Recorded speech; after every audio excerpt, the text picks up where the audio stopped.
building and maintaining your professional network. How do you do it now in our current situation?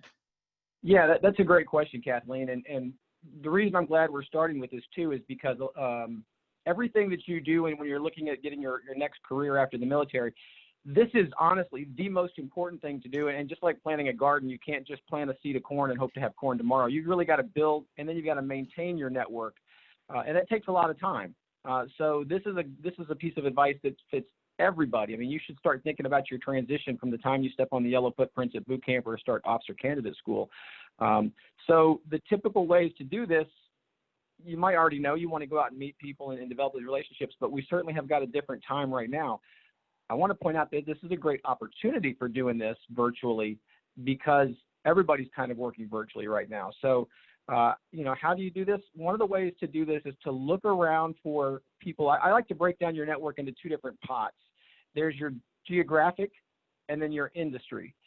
So if you know where you're going to be, where you plan on going, or if you got to narrow down to like 2 or 3 places that you might be looking at retiring or getting out of the service at, you can look for some groups via LinkedIn, via other social media outlets that are focused on that area. You can look for groups of recruiters. You can look for groups of people, transitioning veterans. If you want to go someplace and there's a transitioning veteran group hosted by a close military base there, you want to join those types of groups from the geography standpoint. And then the second part is the industry part. And this one is great because if you're going to make that jump, you want to kind of marinate in the industry that you're going to be doing. So joining some of those industry groups on LinkedIn or on other social media outlets. And then when you do those things, participate in discussions, ask questions, comment on people. And nobody in that group is too unimportant for you to make a connection with.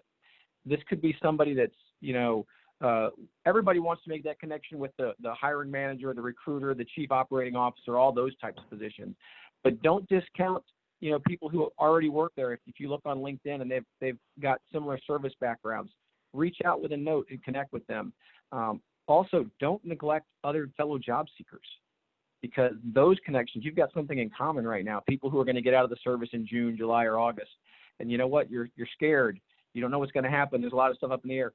Reach out and make connections with those people too. So then as you go forward, you continue to, check in with those folks, continue to add value because you don't just, building a network isn't just meeting somebody, it's connecting with them and then adding value.